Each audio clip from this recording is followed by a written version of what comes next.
Año es un año de balances, como siempre a esta altura, y bueno, queremos saber qué pasó desde el punto de vista económico, por lo menos a nivel macro. Vamos a hablar de algunos números entonces. ¿Qué está quedando, Luis? Bienvenido. ¿Cómo Hola, les va? Luis. Buenas tardes, un gusto estar acá con ustedes. Y algunos datos surtidos a propósito de la economía, del año que se va y del que viene, ¿verdad? Para manejar números, antes que nada, acerca de la evolución económica y sobre todo mirar hacia adelante qué pasa y sacar conclusiones de ellos, hay que tener muchísimo cuidado. ¿Qué indicadores se toman? ¿Cuáles son las referencias? ¿Contra qué lo comparamos? Tener claro aquellas cuestiones que también pueden tener incidencia en un número determinado e incluso en alguna proyección.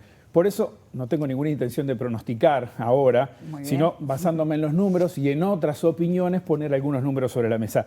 Comencemos por el nivel de actividad en esta primera placa. Y aquí tenemos ya algunas referencias. Expectativas económicas de los analistas que recopila el Banco Central, más de una veintena de analistas de diversos orígenes. Acá lo que vemos es que en la mediana de las respuestas lo que esperan para este año es un 5.4% de crecimiento. Esperaban un 5% en noviembre, ¿verdad? Después que conocieron los datos de la evolución del tercer trimestre, a pesar de que tuvimos una caída de 0.1% respecto al segundo, desestacionalizado, de todos modos esperan un crecimiento mayor. Ya con el arrastre estadístico del año anterior y lo que pasó en el primer semestre del año, alcanzaba para ubicarse por encima del 5%. Esperan 5.4%. Para 2023, fíjense ustedes ahí, 2,6%. Para 2024, 2,5%. Y el promedio de los próximos 5 años, 2,5%. Todo indica que volvemos, después de este año, a un crecimiento encadenado año a año que es muy insuficiente para pensar en saltar un escalón, en dar un paso como economía. Unas pocas décimas por encima del crecimiento potencial de la economía uruguaya que no nos permite dar ningún salto. Ahí hay un problema que ya es más de largo plazo, indudablemente, para la economía uruguaya, que no es nuevo, pero que después de estos movimientos, pandemia y pospandemia, se vuelve a manifestar. 2,5 de crecimiento, sí. Es un crecimiento bajo, digamos. Es un crecimiento bajo. Sí, el Ahí crecimiento está. potencial de Uruguay está en el orden del 2.1%, Ahí está. que es un mal crecimiento para una economía que busca crecer y despegarse y modificar sus bases, ¿verdad? Esto en cuanto a Producto Interno Bruto. Vayamos a otro indicador relevante, la inflación, y también a partir de la encuesta de expectativas del Banco Central. 0.3% de caída en el mes es lo que pronostican para diciembre, dato que conoceremos la semana que viene. Recuerden que vuelve el UTE Premia con bonificación tarifaria para los buenos pagadores, se calcula que son unos 800.000 clientes aproximadamente y eso incide a la baja como todos los años, por eso el número negativo.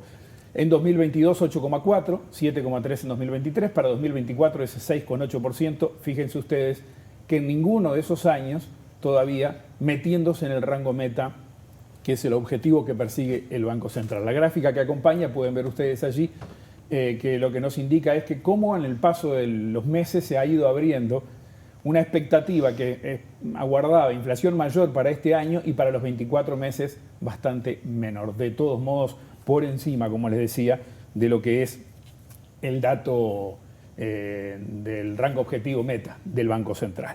Vamos a otra dimensión que hay que tener en cuenta, que tiene que ver con el mercado de trabajo, y la siguiente placa, también relacionada con las tasas de empleo y desempleo, de acuerdo con la encuesta de expectativas del Banco Central. Se consulta en la encuesta sobre qué esperan para cada uno de los años, fíjense ustedes, en relación a las tasas de empleo y desempleo.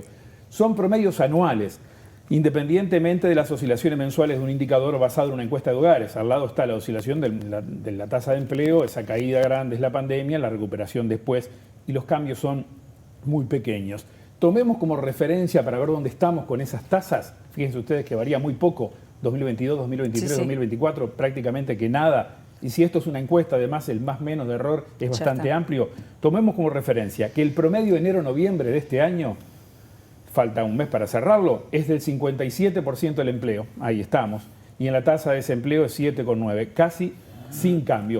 La lectura que podemos hacer es que, de acuerdo con la mediana de los analistas, los economistas que siguen la macroeconomía del país no ven elementos que lleven a pensar en un incremento importante del empleo y tampoco una baja importante del desempleo para en los próximos años. Y esto sale de los números que responden ante el Banco Central los analistas. Vamos a dejar ahora las encuestas y ver otros indicadores que son importantes, datos, sobre todo mirando hacia el 1 de enero. Por ejemplo, en materia de salarios, un asunto muy sensible. Fíjense ustedes, recién veíamos la inflación, que es determinante en el poder adquisitivo de nuestros salarios, ¿verdad? Esta es la evolución de los salarios reales. Ahí tenemos cómo se han estado comportando en estos años. Fíjense que, a partir de esa gráfica lo vemos, muchas bajas en los meses previos, 2020, 2021, parte de 2022. En los últimos meses hay una mejoría en esos datos mensuales y podría darse que este año, por primera vez, los salarios reales en promedio, por primera vez desde 2018 para acá, estén reflejando un dato positivo, o sea, por encima del 0. Ahora, a noviembre, está 0,73 a 12 meses. O sea, 2019, 2020 y 2021 fueron negativos. Salario real me refiero, ¿verdad? Inflación por encima del índice medio de salarios. Será leve, será menos de 1% quizás, pero es un dato importante. Hablando de salarios, de todos modos, conviene ver, y en la siguiente placa tenemos otra dimensión que es importante. Esta gráfica muestra la evolución de los salarios reales, o sea, depurada la inflación, en base al promedio del año previo a la pandemia 2019. Tomando como base 2019, ¿qué vemos allí? Esa zona colorada es la pérdida salarial, ¿verdad? Hay un compromiso de recuperación, como sabemos, pero es recuperación del nivel previo de la pandemia y no de lo perdido en sí, que está perdido, evidentemente, y esto es importante tenerlo en cuenta. Tenemos una ronda de consejos de salarios que comienza ya el año que viene y donde esperamos, los trabajadores esperan y el gobierno tiene esas expectativas, comenzar a recuperar nivel, no la pérdida en concreto, porque eso sería imposible, tendría que ser ajustes retroactivos al año 2020, ¿verdad? Hablando de salarios, algunas cosas que se saben, los salarios públicos, en el caso de la Administración Central, ya se conoce que los acuerdos van a estar aproximadamente en el entorno del 9% a partir de enero, porque esto surge de una inflación proyectada para el año que viene por el gobierno, que es de 6,7%, quizás se queden cortos, más 1,2% de recuperación, más medio punto aproximadamente de corrección de la inflación anterior. Eso andará por el 9% para los públicos. Ahí se empieza a recuperar entonces. Podría, pero es bastante poco, ¿no? Si tomamos en cuenta, estoy hablando de un 9% y una inflación que va a estar... 6,7. No, eso es lo que proyecta el Poder Ejecutivo para el año que viene. Bien. La inflación de este año, por ejemplo, va a estar medio punto por debajo de ese 8,5 dato. Veamos, seguramente el año que viene haya que activar nuevamente una corrección, como va a ocurrir este año, ¿no? Pero está bien. Empieza por lo menos a dejar de perderse y quizás a recuperar un poquito. Eso está bien. Por otra parte, hablando de salarios también, en los privados hay sectores que caducaron en junio, recordemos sus acuerdos, hay muchos que están negociando. De los 28 sectores de aquellos con problemas, todos los vinculados al turismo y al comercio, la mitad todavía no han arreglado. O sea que ya están casi completando un semestre de retraso.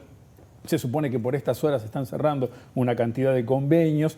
Deberían estar ahora entonces arreglando, cobrando con retroactividad desde julio pasado y ojalá que lo puedan hacer antes de fin de año. El año que viene va a ser indudablemente muy movido, un año político muy particular. Comienza una nueva ronda de negociaciones y además con recuperación pendiente. Veamos qué pasa. Dejo salarios, hablamos de pasividades, que es otra dimensión importante también, y en la placa que viene lo tenemos allí. En cuanto a las pasividades, hay una cuestión que es muy interesante observar. Similar a lo que ocurre con los salarios reales, las pasividades llevan, ustedes lo ven allí por debajo del 0, 3 años consecutivos perdiendo poder adquisitivo. Pasó en el último año del gobierno anterior y pasó en estos últimos 2. En 2022, y cerramos acá por ahora, el dato sería positivo, aunque menor al 1%. Seguimos Luis, cuando ustedes quieran. Si nos das